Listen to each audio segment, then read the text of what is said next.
Well, howdy, folks. Welcome. Can I invite everyone to take a seat? Very warm welcome to you all, and thank you for joining us again in 2026 for the annual Tourism and Events Queensland Market Briefings. Today, we're welcoming close to 250 industry attendees from across not only Brisbane, but all of our regions, as we continue what is a fairly intense 2 weeks for all of our staff, and in particular our international teams, as we not only share the usual market intelligence and insights, but embark on a coordinated effort to align financial year 27 business plans across the Queensland Tourism Network in partnership with Tourism Australia, our 13 regional tourism organisations, of course our tourism operators from all parts of the state, the Department of Environment, Tourism, Science and Innovation, and the Queensland Tourism Industry Council, through 10 days of back-to-back sessions, meetings, workshops, budgeting, dinners, planning sessions and presentations.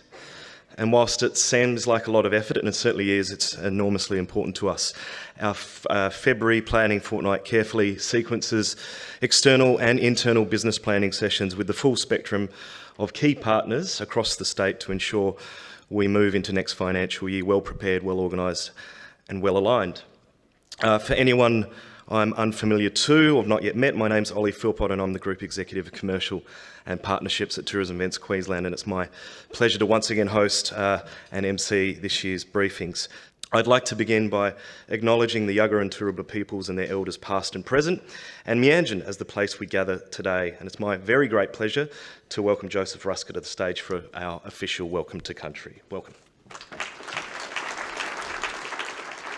Hello and welcome everyone. My name is Joseph Ruska and I'm a descendant of the Yagara people of this area through my father, Shannon Ruska, who is a well-known spokesperson and songman here in Brisbane. The Yagara tribe is one of the local tribes that occupies this area, stretching from the mouth of the Brisbane River, south to the Logan River and out to the Great Dividing Range to Fiddles, Warwick and Toowoomba, and as far north as the Caboolture River. I am here today to give you what is called a Welcome to Country.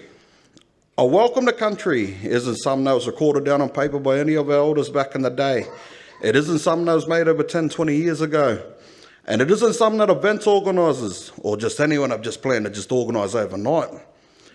It is something that has been around for over 60,000 years, passed down from generation to generation, and is a formal way of welcoming everyone to our tribal areas nowadays. And is also known as one of the oldest living customs in the world known to mankind. Along with the Welcome to Country speech is also the Chumul ceremony, which is a smoking ceremony. And this is a ceremony that you see a lot of Aboriginal tribes around Australia do. And this Chumul ceremony, the smoking ceremony, is a cleansing all the bad spirits from the area, bringing in all the good spirits from the area, but it's also a blessing everyone into our tribal area and blessing everyone with a safe journey through our tribal areas. And it's a time for us as traditional owners to call out to our ancestors to help welcome everyone through that smoke. Along with the Welcome to Country speech and the Chumul ceremony, the smoking ceremony, was also the passing over the messy stick. And this messy stick in the Yagara language is one which we called Yalwa Buna. And this Yalwa Buna was a piece of wood used similar to a passport back in the day, and would have different markings or carvings on it to depict the reason why another tribal group wanted to come into our area. For example, there are over 350 different tribal groups throughout Australia. Each of these tribal groups have their own tradition, their own custom, their own law, and also their own language. And that's where a lot of our tribal groups had a special person in our tribe back in the day, and one of those special persons was a messenger man. And one of the last messenger men and one of the main messenger men for the Yagara people was actually one of my great-great-grandfathers. His name was Mookin, Charlie Morden. And Mookin, he was a man that could speak up to 10 to 15 different languages. So he's a man that could communicate with all the neighbouring tribes throughout southeast Queensland. And he's a man that could communicate with many tribes around Australia. So Mookin was one of the main men to meet this person at the border with the messy stick. So as I said before, the Yagara country stretches all the way to the Logan River. If we were to cross over that Logan River, it'd be governed by a whole other tribal group again, which would be the Yugambeh tribe. And the Yugambeh tribe would have their own tradition, own custom, own law, and also their own language. And that's where that messenger man, he'd come in handy. He'd be the main man to meet that person there. He'd be the main man to read that message on the message stick. Either grant that one person or that tribal group permission to walk through our country, depending on what the reason was, or call onto the rest of the tribe to come through and spear that person they're dead on the spot. Very serious back then. That's why we're glad they invented mobile phones these days. There are three main tribes that occupy this area: the Yagara, Jagara and Turrbal tribes. Just on behalf of those three tribes and all of my elders, I'd like to welcome everyone here today by saying, Yira Yira Nambali, Yanara Ganariba Jara, Nanya Birili, Nanya Bayami Jara. Means you all welcome here today, and may God and all of our ancestors guide us here in peace. Thank you, and welcome to Yagara country. Everyone enjoy the rest of your day.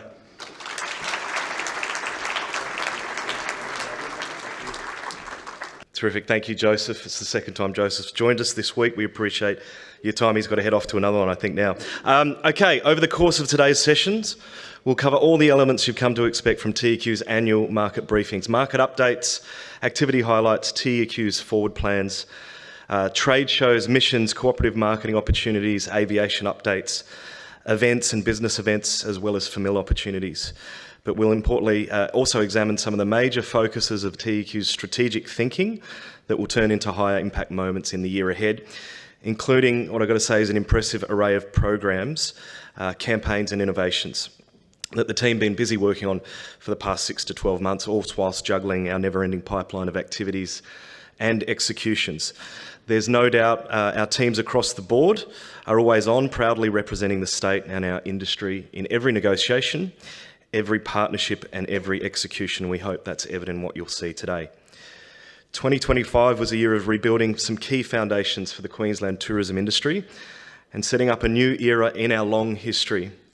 With a new government, a new tourism minister, a new assistant tourism minister, a new tourism cabinet committee, a new tourism plan, a new TEQ CEO, and critically, new structural long-term budgets assigned, all whilst navigating and responding to some high-impact weather events across the entire state, most notably in the north, the outback and southeast Queensland. It's certainly proved challenging for many of our tourism operators and for our tourism regions who struggled to see the tourism dollar flow in parts of the year. Business was impacted. Revenue was sluggish at times, and there were corners of Queensland that really struggled against what was thrown at them. And yet, despite those challenges, the ambition, alignment and leadership of the Queensland tourism industry reached heights perhaps never seen before. Record government investment, years of secure funding for TEQ, major investments forthcoming in infrastructure, product development, aviation and events, and the regional tourism organisations, and a bold new tourism plan, all brought together and galvanised at DQ. And that DQ conference just beamed energy, optimism and eagerness. In my view, the best ever. There's a real sense in the Queensland tourism industry that things are returning to how they may once have been, with Queensland tourism proudly leading the way again and ready to take centre stage as part of Queensland's economic future.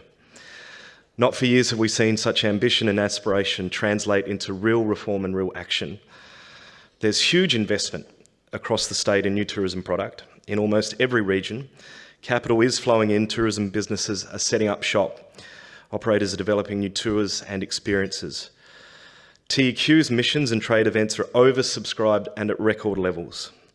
Operators are rebuilding distribution chains and diversifying their market engagement, hungry for a future pipeline that looks really promising.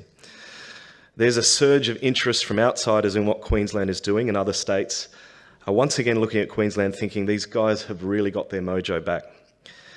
TEQ played its role last year in many ways, hosting a landmark ATE here in Brisbane, amongst many other conferences, trade shows, missions, executing global deals and contracts, continue to drive cooperative marketing campaigns with the airlines all across the world, and proudly launching what I believe could be one of TEQ's best ever brand platforms, that holiday feeling, with the energy and production excellence our competitors had come to both admire and fear in previous years. We've restored an approach to marketing Queensland that will provide consistency and brand recognition to cut through as we lead up to the crescendo of 2032. I do want to take a moment, however, to recognise the path to prosperity in tourism is not always easy. It's always changing, and forever we're up against external forces. We are, after all, relying on a chain of factors that provide the optimal conditions for good visitor numbers through our doors and high-spending visitors that can realise our forever challenging profit margin targets. So as today we turn our focus to 2026, you can be assured TEQ will continue to push ourselves to implement and execute activity that matters to you, the businesses on the ground. Across the many routes and branches of TEQ's activity, we're working hard to maximise the quality and potencies of our efforts, and we look forward to showcasing that for you today. Now, our Minister was unable to attend today, but he did take the time very kindly to provide us a video message. So now let's hear from our Minister. G'day and welcome to Tourism and Events Queensland's Global Market Briefing here in Brisbane. While I'm sorry I can't be with you in person today, I'm so pleased to welcome you and to thank you all for the important role you play in Queensland's visitor economy.